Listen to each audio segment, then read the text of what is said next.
خاتون حضور کی خدمت میں حاضر ہوئی اور عرض کی یا رسول اللہ صلی اللہ علیہ وسلم مجھ سے بدکاری سرزد ہو گئی ہے اور میرے پیٹ میں بچہ ہے اور میں چاہتی ہوں کہ آخرت کی سزا کی بجائے دنیا کے اوپر اس کی سزا مجھے دے دی جائے تاکہ میں پاک ہو جاؤں اور صاف ہو جاؤں، کیونکہ آخرت کی سزائیں بہت سخت ہیں۔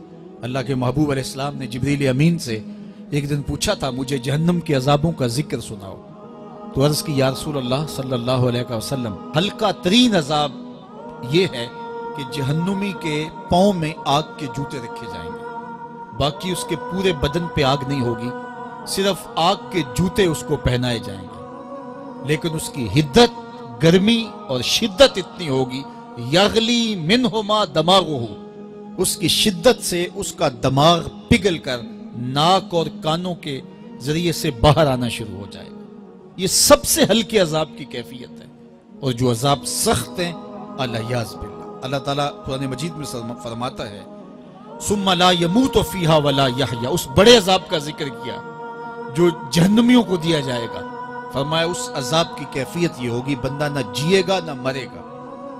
جیے گا اس لیے نہیں کہ آگے اور پیچھے دائیں اور بائیں آگ ہی آگ ہوگی، تو اس آگ میں جینا کو جینا تو نہیں ہوگا، اور مرے گا اس لیے نہیں کہ موت کو موت آ چکی ہوگی۔ تو وہ کتنا سخت عذاب ہوگا الیاذ باللہ کہ ہلکے ترین عذاب کی کیفیت یہ ہے کہ پاؤں میں آگ کا جوتا اور دماغ پگھل کے ناک اور کانوں کے راستے سے باہر آ جائے۔ تو اس نے عرض کی یا رسول اللہ صلی اللہ علیہ وسلم میرے اوپر حد جاری کر دیجئے، اور اس نے کہا کہ میرے پیٹ میں جو ہے وہ بچہ ہے۔ اللہ کے محبوب علیہ السلام نے فرمایا جاؤ جب بچہ پیدا ہو تو پھر آنا۔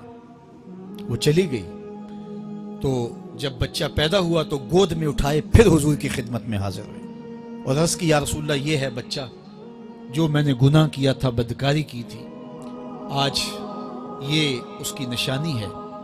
تو اللہ کے محبوب علیہ السلام نے فرمایا کہ اسے لے جاؤ اور اسے دودھ پلاؤ، اور جب یہ کچھ کھانے پینے لگ جائے گا تو پھر آنا۔ کچھ دنوں کے بعد وہ دوبارہ حاضر ہوئی اور اس نے اس بچے کے ہاتھ میں روٹی کا ٹکڑا دیا ہوا تھا، اور عرض کی یا رسول اللہ دیکھ لیجئے اب یہ روٹی کھانے لگ گیا ہے۔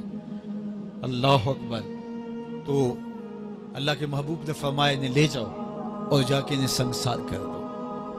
اس کی یہ حد بنتی تھی، اس کو سنگسار کیا اور اس نے خود یہ سزا اپنے لیے قبول کی۔ تو یہ بات ذہن نشین کیجئے کہ یہ وہ لوگ تھے کہ جن سے کبھی کوئی گناہ سرزد ہو جاتا تو وہ جلد توبہ کرتے، اور اس کی بڑی سے بڑی حد اور سزا بھی ہوتی تو وہ بھی کاٹنے کے لیے تیار ہو جاتے۔ میں اور آپ دیکھیں کہ ہماری زندگی میں اگر گناہ ہیں اور ہمیں سچی توبہ کی توفیق بھی نصیب نہیں ہے اور آئندہ نہ کرنے کا عزم مصمم ہو، پکا ارادہ ہو کہ یہ گناہ زندگی میں دوبارہ نہیں کروں گا، الگ بات ہے کہ پھر دوبارہ اس سے سرزد ہو جائے، لیکن جب وہ توبہ کر رہا ہو تو اس وقت اس کا پختہ عزم ہو اور اس کے دل کے کسی گوشے میں نہ ہو کہ چلو میں توبہ کر لیتا ہوں اور پھر ہو گیا تو پھر کر لوں گا، پکا عزم ہو کہ دوبارہ یہ گناہ نہیں کروں گا۔ اور اگر زبان سے توبہ توبہ کر رہا ہو اور دل میں ہو کہ ٹھیک ہے یہ تو صبح بھی مجھ سے عمل بد سرزد ہونا ہے،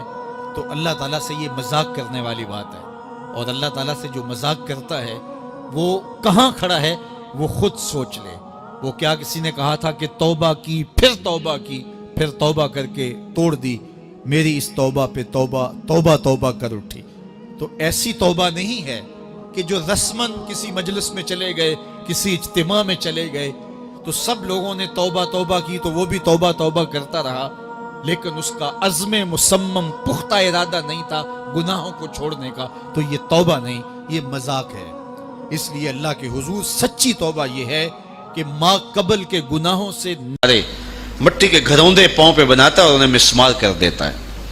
وہ کبھی آپ نے دیکھا ہوگا کہ بچے ریت میں اپنا پاؤں رکھ کر کے اوپر سے ریت تھپک لیتے ہیں اور پھر پاؤں ہولے سے نکال لیتے ہیں، بچ جائے تو بڑے خوش ہوتے ہیں، اور جب کھیل ختم ہو جاتے تو اسے گرا دیتے ہیں اپنے ہاتھوں سے۔ بہلول بھی اسی شغل میں لگا ہوا ہے، بہلول یہ کام کر رہا ہے، گروندے بناتا ہے گراتا ہے، گروندے بناتا ہے گراتا ہے۔ بادشاہ گزرا، پوچھا بہلول کیا کر رہے ہو؟ ہنس کے کہا جنت کے مکان بنا رہا ہوں۔ کہا بیچتے ہو؟ ہاں بیچتا ہوں. کتنے کا؟ 10 روپے کا، سیل لگائی ہوئی ہے. بادشاہ مسکرا کے گزر گیا. دیوانہ ہے، مجنوں ہے، اپنی موج میں لگا ہے. پیچھے سے ملکہ زبیدہ بھی آ رہی تھی. اس نے بھی دیکھا. کہا بہلول کیا کر رہے ہو؟ کہا جنت کے مکان بنا رہا ہوں. کہا بیچتے ہو؟ ہاں 10 روپے کا بیچتا ہوں. 10 روپے بادشاہوں کے لیے کیا ہوتے ہیں؟ 10 درہم نکالے، اس کو دیے، اس نے دریائے دجلہ میں پھینک دی. فقیر اتنی دیر تک فقیر نہیں بنتا. داتا صاحب فرماتے جب تک مٹی کا ڈھیلا اور سونے کی ڈلی اس کی نظر میں برابر نہیں ہو جاتا. اور ایک مکان کے گرد، ایک وہ گھروندے کے گرد دائرہ لگایا. کہا یہ تیرا ہوا. ملکہ گزر گئی. بادشاہ بھی چلا گیا. شام کو اپنے محل میں پہنچے. بادشاہ سویا. منظر جاگا کہ حشر کا دن ہے، پھر جنت کا منظر ہے. جنت میں بڑے بڑے خوبصورت مکان ہیں. ایک مکان تو بڑا ہی اچھا لگا، تو جی چاہا کہ اس مکان کو دیکھوں. تو جب قریب گیا تو دروازے پہ لکھا تھا ملکہ زبیدہ. شوق سے آگے بڑھا تو دربان نے روک دیا. کہا یہ ملکہ کا ہے. کہا وہ میری ہی ملکہ ہے. کہا دنیا کے ضابطے اور ہیں، آخرت کے ضابطے اور ہیں. بادشاہ کی آنکھ کھل گئی، بے چین ہو گیا. ملکہ کو بیدار کیا. کہا تو کون سا نیک عمل کیا ہے؟ میں نے جنت میں تیرا یوں محل دیکھا. ملکہ کہنے لگی وہی معمول کی نمازیں، وہی سب کچھ، کوئی نیا کام تو میں نے کیا نہیں. ہاں یاد آیا، کل گزر رہی تھی، دجلہ کا کنارہ تھا، وہ جسے لوگ مجذوب کہتے ہیں، وہ جو دیوانہ کہلاتا ہے، وہ بہلول، وہ جنت کے محل کہتا تھا، وہ بنا رہا تھا. میں نے کہا چلو کوئی بات نہیں، فقیر ہے، 10 روپے کیا ہوتے ہیں. تو میں نے 10 روپے کا ایک محل خریدا تھا. بادشاہ سر پکڑ کے بیٹھ گیا. وہ تو مجھے بھی کہتا تھا. میں دیوانے کی بات سمجھ کے گزر گیا. اگلے دن بادشاہ قصدن گزرا. جب قصدن گزرا نا تو دل دھڑک رہا تھا کہ کہیں مجذوب پھر آج مل جائے اور اسی موج میں ہو تو کام بن جائے. دیکھا تو بہلول وہاں بیٹھا ہوا ہے. آگے بڑھ کے دیکھا تو کام بھی وہی. بادشاہ پھر رک گیا. پوچھا اب بہلول کیا کر رہے ہو؟ اب دل دھڑک رہا تھا کہ مجذوب ہے، کوئی اور بات کہہ دے تو چلو اچھا ہو کہ وہی جواب دے دے. اس نے وہی جواب دیا، جنت کے محل بنا رہا ہوں. بادشاہ کا کچھ دل ٹھہرا. پھر کہا اچھا بیچتے بھی ہو؟ ہاں ہاں بیچنے کے لیے بنا رہا ہوں. بادشاہ ادھر جیب میں ہاتھ ڈال رہا ہے اور ادھر پوچھ رہا ہے کتنے کا؟ کہا آدھی حکومت لگے گی. کہا کل تو 10 روپے کے بتا رہے تھے. کہا کل تم نے دیکھا نہیں تھا، آج سودا دیکھ کے لے رہے ہو. اللہ تعالیٰ ارشاد فرماتا ہے انما تنذر من اتبع ذکر وخشی الرحمن بالغیب. جو ان ڈٹھے سودے کرتے ہیں، جو بغیر دیکھ کے کرتے ہیں. اچھا چلو ایک خوشخبری میں آپ کو بھی سناؤں، اور وہ خوشخبری رسول اللہ کی زبان سے. حضور نے فرمایا طوبی لمن رآنی وآمن بی وطوبی 7 مرات من لم یرانی وآمن بی. فرمایا صحابہ تمہیں مبارک ہو ایمان کی کہ تم نے مجھے دیکھا اور میرے اوپر ایمان لائے. اور کہا انہیں 7 مبارکیں ہوں جنہوں نے مجھے دیکھا بھی نہیں ہوگا اور پھر بھی ایمان لائیں گے. انما تنذر من اتبع ذکر وخشی الرحمن بالغیب فبشرہ بمغفرۃ واجر کریم. ان کو بشارت دے دیجئے بڑی عزت والے اجر کی اور خوشخبری بھی. تو جس اجر کو میرا رب بھی کریم کہہ رہا ہے وہ اجر کیسا ہوگا. تو یہاں تو لہجہ دم توڑتا ہے اور الفاظ ساتھ نہیں دیتے کہ اجر کریم کی کیا تعریف کریں جس اجر کو میرے رب ہے. لا فضل لعربی علی اعجمی. کسی عربی کو اجمی پر کوئی فضیلت نہیں ہے، اور کسی اجمی کو کسی عربی پر کوئی فضیلت نہیں ہے. کسی گورے کو کالے پر، کسی کالے کو گورے پر کوئی فضیلت نہیں. فضیلت کا معیار صرف تقوی ہے. ہمارے آج بھی ہندوانہ رسمیں ختم نہیں ہو رہی. دولت کی تقسیم پر، امیر غریب کی بنیاد پر اس معاشرے میں تقسیم موجود ہے.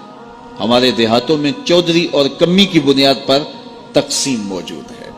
رعایا اور حکمرانوں کی بنیاد پر یہاں تقسیمیں موجود ہیں. لیکن میرے اور آپ کے آقا و مولا نے قیامت تک آنے والی انسانیت کے لیے جو منشور دیا وہ یہ تھا کسی عربی کو اجمی پر کوئی فضیلت نہیں، کسی اجمی کو عربی پر کوئی فضیلت نہیں، کسی گورے کو کالے پر کوئی فضیلت نہیں. چونکہ کالے رنگ بھی اللہ نے بنائے ہیں، گورے رنگ بھی اللہ نے بنائے. حکیم لقمان رنگ کے کالے تھے اور صورت اچھی نہیں تھی. تو کسی نے ان سے پوچھا کہ آپ اتنے بدصورت کیوں ہیں؟ تو حکیم لقمان نے کیا جواب دیا؟ کہا آپ شکل میں نقص نکال رہے ہیں یا شکل بنانے والے میں نقص نکال رہے ہیں؟ تو وہ خاموش ہو گیا. اللہ اکبر.